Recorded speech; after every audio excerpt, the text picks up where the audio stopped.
From the Library of Congress in Washington, D.C.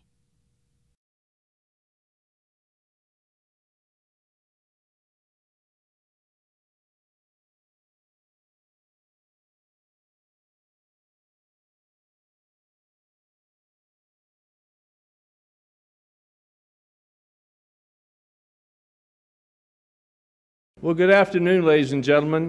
My name is Bob Patrick, and I'm the director of the Veterans History Project of the American Folklife Center here at the Library of Congress. And we are extremely pleased to have you with us here this afternoon to witness the presentation of some very noteworthy interviews done by Senator Chuck Hagel and his brother, Dr. Tom Hagel, relating to their service in Vietnam. And we're also very thankful to the folks from Nebraska Educational Telecommunications for making this happen. It's truly going to be a great addition to the archive. The Veterans History Project is an congressionally mandated effort to collect and preserve the wartime memories of America's veterans. We've been doing this for the last 11 years. We also feel an obligation to honor our nation's veterans. Today is December the 7th. 70 years ago on this date, American forces were attacked at Pearl Harbor. Over 3,000 service members were killed or wounded, thus precipitating America's declaration of war against Japan and Germany. World War II had begun. I think it is fair to say that at this very moment, 70 years ago, many people were first learning of that event and coming to grips with what would be called a day of infamy. The service and sacrifice of the men and women who were at Pearl Harbor must never be forgotten. I would like to start our proceedings today and ask everyone to please stand. And then we could share a moment of silence for those who gave their lives and served at Pearl Harbor.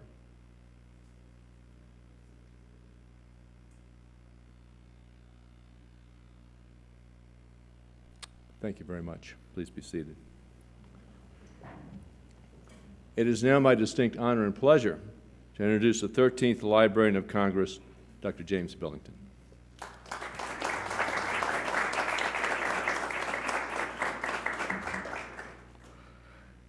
Well, I'm not sure I can see all of you here, but I certainly want to say how happy we are to see you all. I see President Kerger of PBS.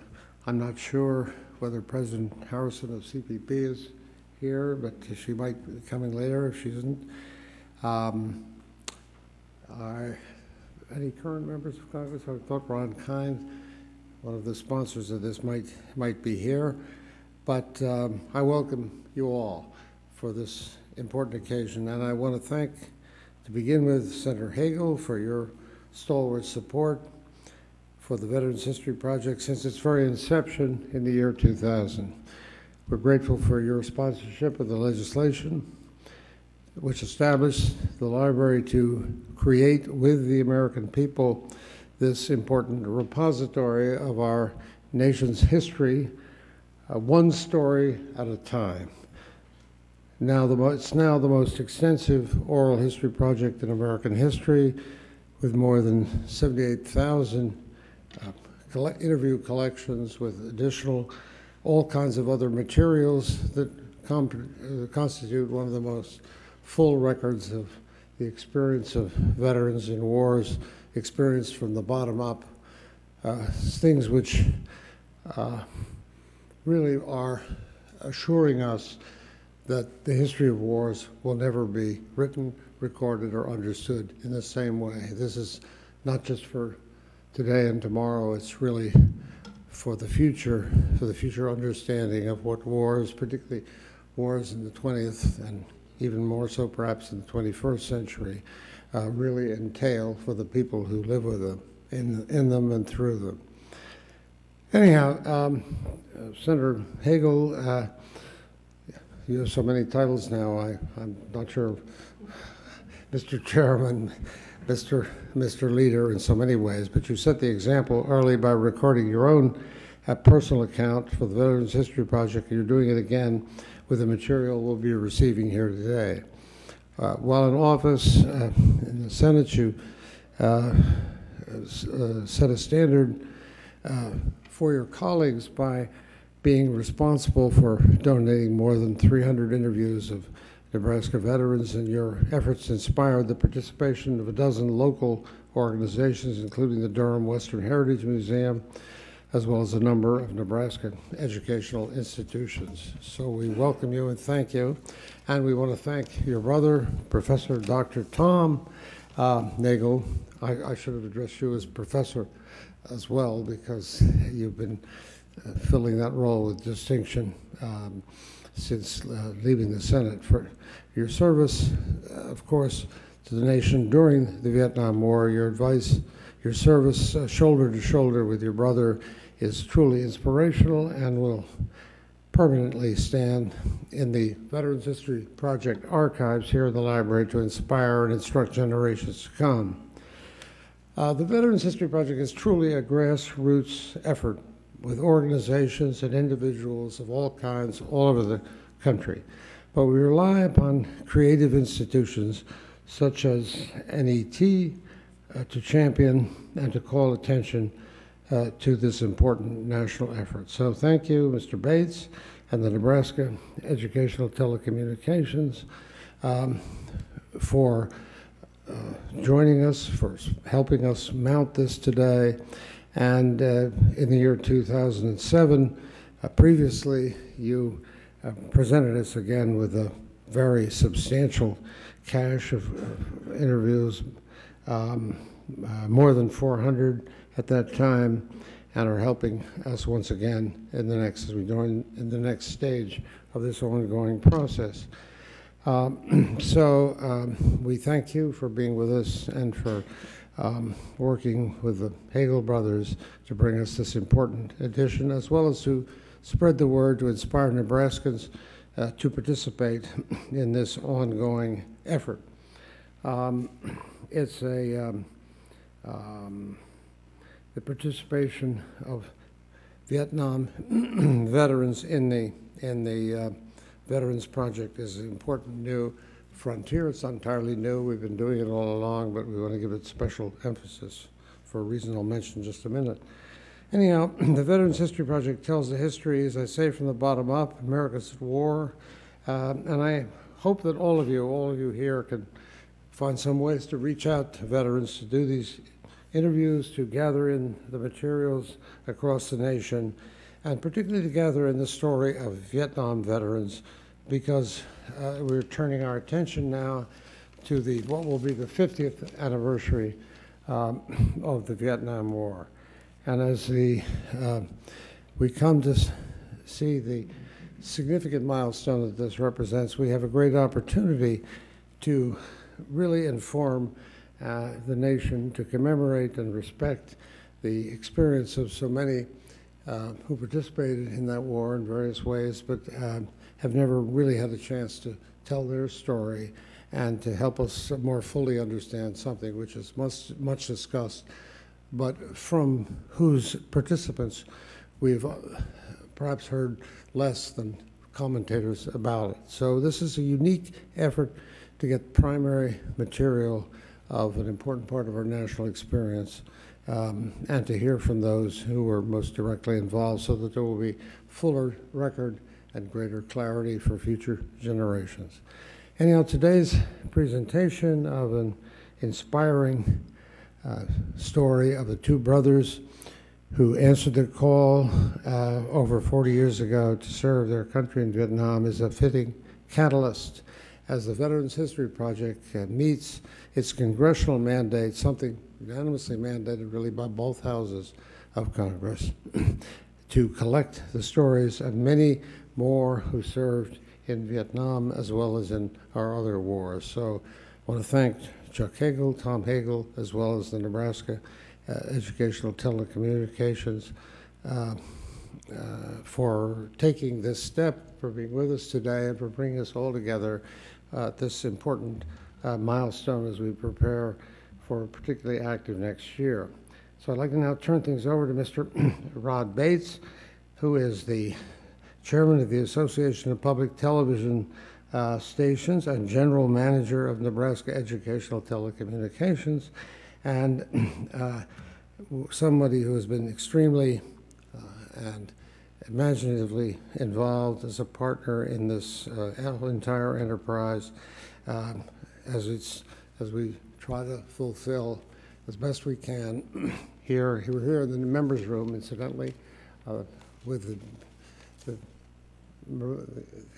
picture of law on the one side, one mosaic history on the other, and on paintings on silk are the different kinds of inspiration that are supposed to rain down as we meet here opposite the legislation and gather together to think about and welcome now Mr. Bates, who gives us from the heartland, as do the mighty Hagel brothers, a fresh sense of the winds are blowing that will carry us on into the next year and beyond. So, Mr. Bates, the floor is yours, and thank you.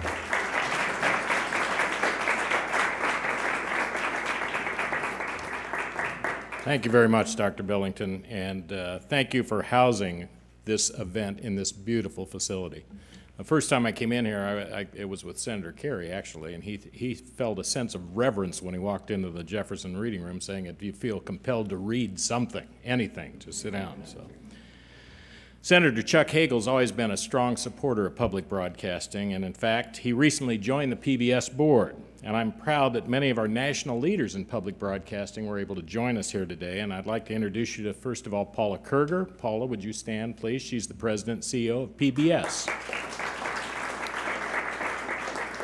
Pat Butler is the president and CEO of the Association of Public Television Stations. Cynthia Fenneman is the president and CEO of American Public Television. So, Pat Harrison was intending to be here but had to be in New York today, but she sends her regards as well. We are just delighted to turn over to the Library Veterans History Project the footage of the documentary we produced on the Hagel brothers back in 1999. It's all about their experience in Vietnam, and they went back and we took a camera crew with them. It's fitting, I think, that we're doing this today on the 70th anniversary of Pearl Harbor, and we're preparing for the 50th anniversary of Vietnam already. Tom and Chuck were in the same squad for 9 months. In our documentary, the brothers recall that on one occasion, they were part of the same patrol that tripped a booby trap, and less than a month later, were in the same vehicle that ran over a landmine. In the first incident, Tom actually saved Chuck's life. In the second incident, Chuck returned the favor. All in all, Tom was wounded 3 times during the war. Chuck was wounded twice. I think what makes their story even more compelling is they came away from the Vietnam War with different opinions, as many of us did. And despite the negative reception that many Vietnam vets received when they came home, both of these men have dedicated their life to public service, which is even more remarkable. While the program is about the Hagel brothers, I think it provides an opportunity for the public to gain insights on the Vietnam War for many veterans. We hope that it will trigger some additional stories that we can help you with the Veterans History Project. After graduating from the University of Nebraska College of Law, Tom became a public defender in Lincoln, and then he went back to teach law as a professor at the University of Dayton School of Law. He's been voted Professor of the Year by his students and has received other prestigious teaching awards. One of your students is here today. He currently serves as an acting judge for the Dayton Municipal Court and is a commissioner on the Montgomery County Veterans Service Commission representing disabled American veterans. Congress created the Veterans History Project in the year 2000, and the authorizing legislation for it was sponsored by Chuck Hagel and Senator Max Cleland. Senator Hagel is currently the co-chairman of the Vietnam Veterans Memorial Fund Corporate Council and recently received the Charles Mac Mathias Award for the Vietnam Veterans Memorial Fund. Nebraska Educational Television began working with the Veterans History Project several years ago, as mentioned by Dr. Billington, in conjunction with Ken Burns' documentary on the war.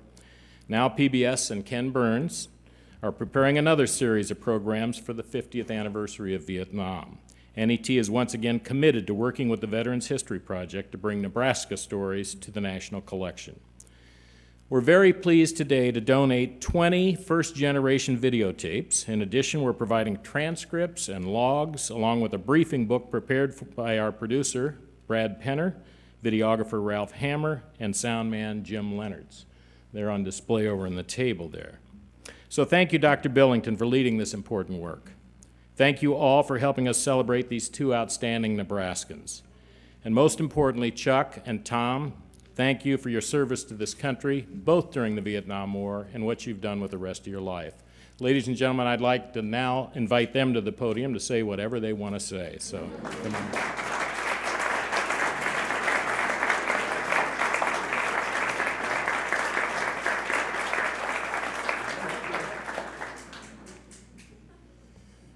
Well, for once, I've been shown some proper respect by my brother. I am 2 years older than Tom. I know I don't look it, but nonetheless, I've always respected his acumen and judgment on many things. First, Dr. Billington, thank you.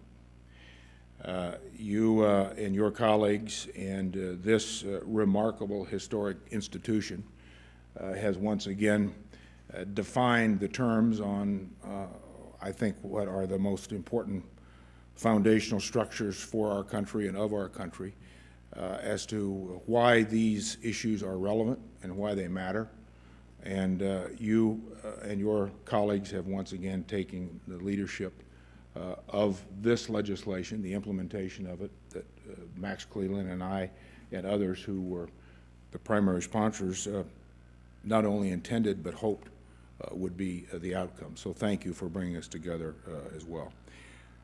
To my dear friend Rod Bates, and he is a dear friend, thank you for your leadership, continued leadership, Rod, and what you do for Nebraska, for public television, for so much of our society in so many ways. And please give our regards to your associates in Lincoln as well. Let me introduce my wife, Lilibet, who is seated right here.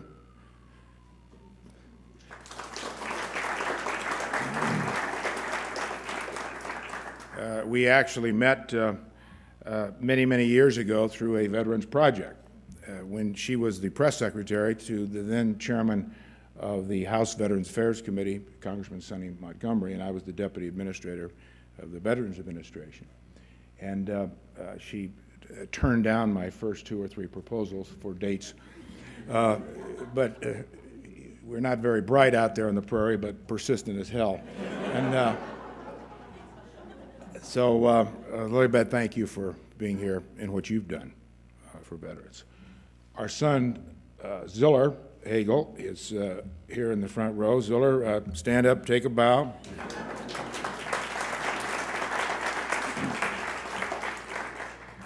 Ziller has just completed his first quarter of college life at DePaul University in Chicago, and we're very proud of Ziller and what he has accomplished and what he will accomplish. Our daughter Ellen is a junior at Creighton University in Omaha, and we're very proud of Ellen, both of them. So thank you, Ziller, for being here. Ellen had something like finals or actually, I think she had a date. I don't know why she's not here. But nonetheless, it was a worthy cause. To all of you who are here, because each of you so represent what's good about our country in so many ways, but you also represent very personal and special relationships with Tom and me and our family. And so thank you for coming. One person I will introduce, in violating every political rule, but no longer am I a shameless politician, so I don't care. Jan Scruggs is here, who, as you all know, is the founder of the Vietnam Veterans Memorial. And John Dibble, who is chairman of their board, both remarkable Vietnam veterans, and their persistence, their vision was and continues to be to this day a very special guiding light for our country and our veterans. and for what the two of you have done and continue to do. Thank you very much. And I recall vividly when Peter Jennings had his famous broadcast on this strange fellow. I believe his elevated position in the federal government was a GS-4, but he had been a corporal. Actually, he'd been a corporal a number of times. But if you get that, you see, it's a little fast for you, but Colonel, you get it. And I remember Jennings broadcast this interesting proposal by this fellow that no one knows, no one cares about in Maryland. Ended his fundraising week with something like $179, and that surely will build a significant memorial. Well, I think Jan had the last laugh on everybody. So many of you here, too, who are veterans, Vietnam veterans, Herb Allison and others, who have in so many ways given so much to their country. And that's, as Dr. Billington noted, was the intent and the purpose of the legislation, and why, among many other reasons that are notable and worthy, we're all here. I know I am tempted as a verbose old senator to go on, and I know you want me to, but nonetheless, I shall discipline myself in an unfamiliar way, because Tom has something to say that's very important, and as he always does. And I might add, Dr. Billington, to associate me as a real professor with my brother Tom and others really debases the profession. But nonetheless, I keep trying, and none of my students have asked for their money back. So we're making progress. Two quick things. One, Rod really, I think, in both Dr. Billington and their noting of this anniversary today, really said it pretty well, and that ties together, Dr. Billington, with the intent of the legislation and really what I think Rod and his people had in mind when they went back to Vietnam with Tom and me.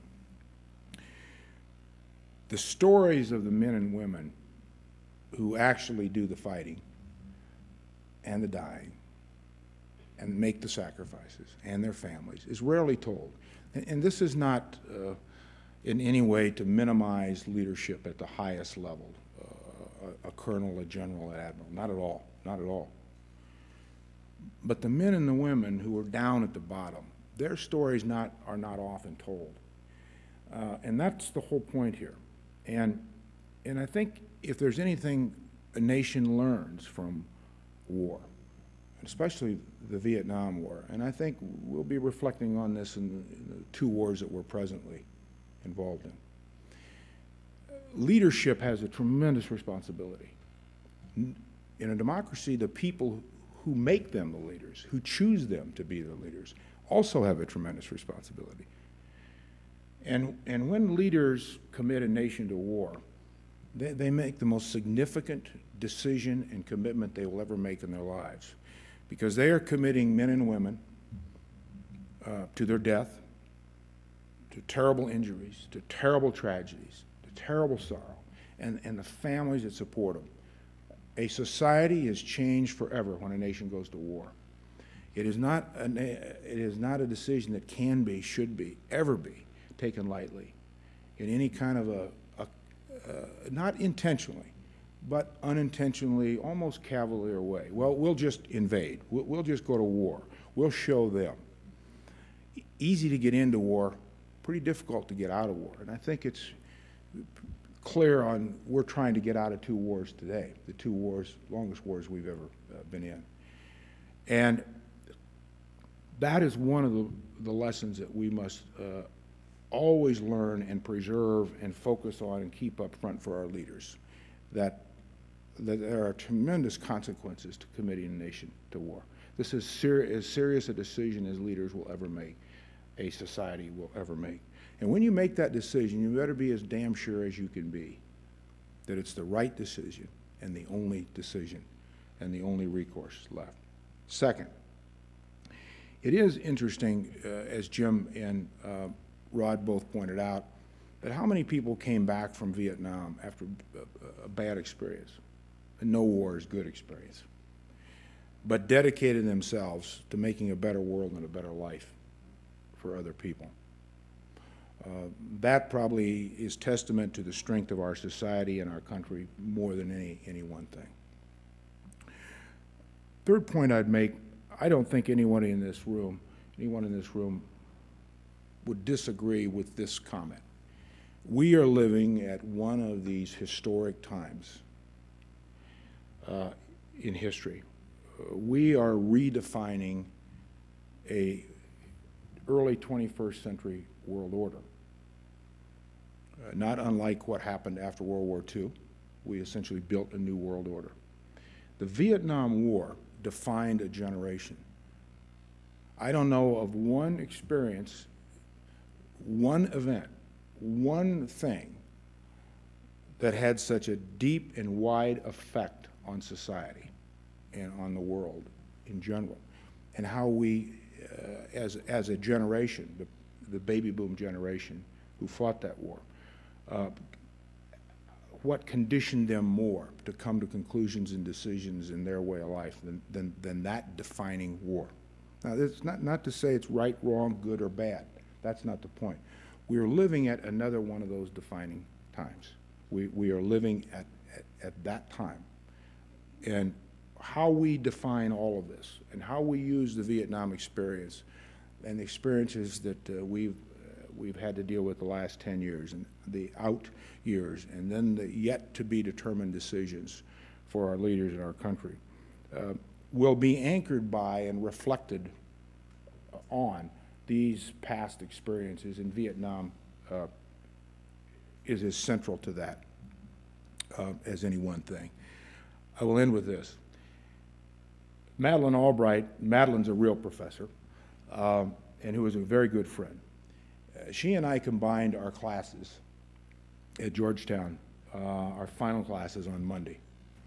And we'd been talking about it for the last couple of years, and we were held hostage on a small plane coming back from Kansas City about a month and a half ago. We did a deal together, a Saturday night thing. The Harry Truman Library had a deal and asked us to come in, and Bob Kerry from Nebraska was a moderator. I know that's overloading the zone with Nebraska senators, but I think they were damn privileged to have two former Nebraska senators there.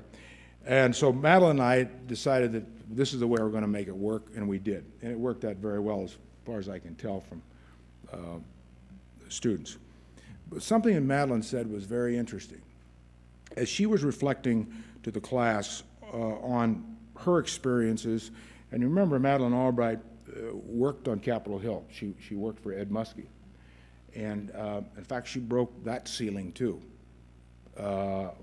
As the first chief of staff, woman chief of staff and director of a committee. And then she went on to other things, as you know, UN Ambassador, Secretary of State. But she said one of the things that she saw experienced in her 40 years of government service, and it plays out right today, where, and she used some examples in the Clinton administration, where no matter what the foreign policy issue was, and when you start taking it out, how far do you go with this and what options do you use? There seemed to always break down into kind of two groups of thinking. She said it was the Munich thinkers and the Vietnam thinkers. And she said it always came down to that. No, you don't use force. Well, you better use force, because if you don't use force and stop it, something's going to happen. And she went through that. I responded, and one of the points I made, and it's not that she hadn't thought of this or didn't know it or believe it, but I just articulated it in response to what she said.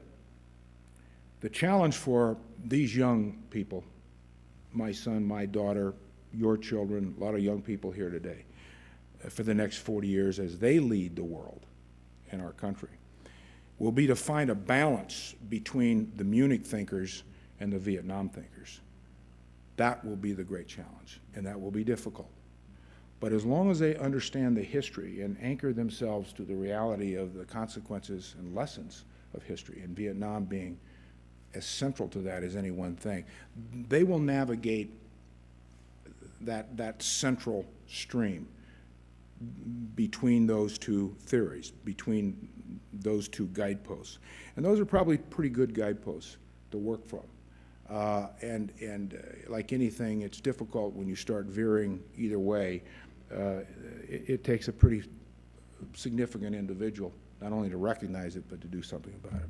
Well, again, I am grateful for this recognition with especially my brother Tom. I would say that there is no soldier that I ever saw that was better than Tom Hagel. That's only exceeded by the kind of person he is. Thank you.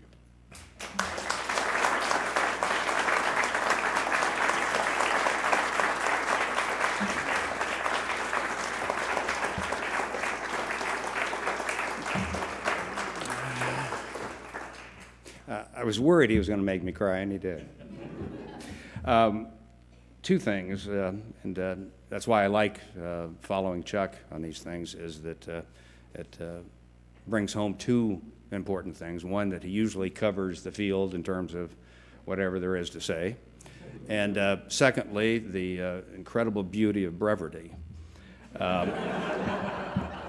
So the only thing I want to add is that two things I want to add, and then I'll sit down. And one of them is that it's kind of a rare occasion, but this is one of those where I agree with about everything he's got to say. And secondly, in terms of the value of this project, and this plays off of what we're talking about having a cross-section of people come and give their experiences, is that when we think of wars, whether it's Vietnam or any other war, we think of it as a unitary subject. The Vietnam War, the Revolutionary War, the World War II. In a certain way, in a historic way, that's true.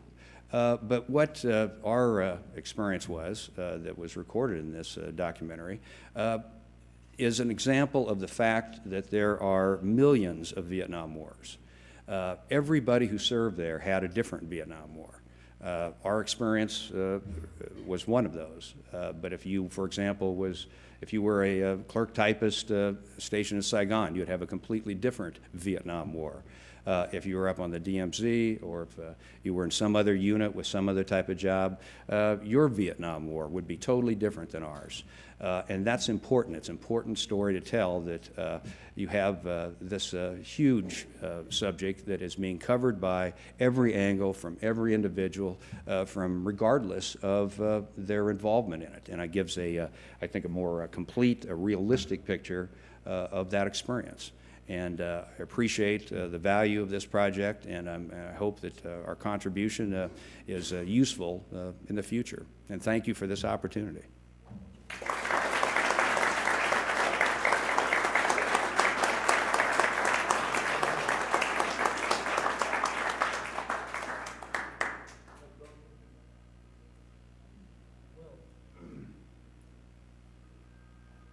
I think all I can do is say thank you to these two guys, these powerful figures who have not only performed heroically for their country, but have recorded important things for future generations, and have done valuable things of service to their country, have illustrated exactly what we've been talking about, what Rod talked about as well, how there's continuing service. And when you survey the things that they have done and are doing, and the continuous way in which their lives have not only exemplified great heroism and great perseverance under the real battle circumstances that they faced, but have continued in less dramatic but equally important ways in the public service of their country. So we're in the presence of great patriots in the full sense of the word. We're grateful for their contributions, and we're grateful for this gift to the historical record that will help assure that when we talk about these big impersonal things, you don't just talk about it was some kind of chess game played by generals and a few people interacting with each other, because this is a world in which, as we can see everywhere, just pick up the papers today, huge numbers of people are involved. Huge numbers of people are entering into the whole picture of how the planet's going to survive, how we're going to live in peace. I think there's no question that one of the few things, lessons of history, is that governments that are participatory, accountable, relatively transparent, generally don't fight other governments that have those same qualities. So whether you call it democracy, whether you call it something else, it's a matter not just of justice and the assurance that there's an openness to progress and self-criticism everywhere, but the fact that if we're going to really have peace and be able to conquer the problems, many of which are global problems, we're going to have to continue to have the kind of dedication, the kind of willingness to look at our own record, look at the historical record more broadly, where we have much wider and more inclusive dimensions for our discussion at home. We have to have that abroad, and we have to understand how people can interact, and how we can study the record of wars so that we can create a future of peace. So it's very inspiring for all of us. I speak for those of us in the American Folklife Center, which is an important part of gathering in the nuts and bolts experience of ordinary Americans, and also this particular project, which is the extraordinary sacrifice and service of people who are far more than just ordinary anything. So thank you all, and we hope that we can have the help of and the inspiration of all of you and many of you as we try to gather in more of this record and pay suitable honor and gratitude to it at occasions like this, the anniversary of Pearl Harbor and the eve of a special effort on the Vietnam conflict and all involved, and the people who can tell us about it, who are still there and whose stories need to be preserved. So thank you all, and I think I turned the thing over to Bob Patrick, and I should just say that he was really very instrumental in all the ceremonies that set up and all the commission that established the World War II Memorial, which now is, you know, displayed on the mall for all to see. So in that regard, as well as all his wonderful work and his small but very dedicated staff, we give him thanks. And so Bob, it's your word to give us the dismissal and the challenge. I told you I'd do the benediction. Ladies and gentlemen, thank you very much for being here this evening. Some of my staff is here. If you want to learn how to interview the veteran in your life, which was what we really count on, if everyone's sitting down and talking to the veteran in your life, we have material here that shows you just how to do that. Again, thanks very much for being here. Have a safe evening.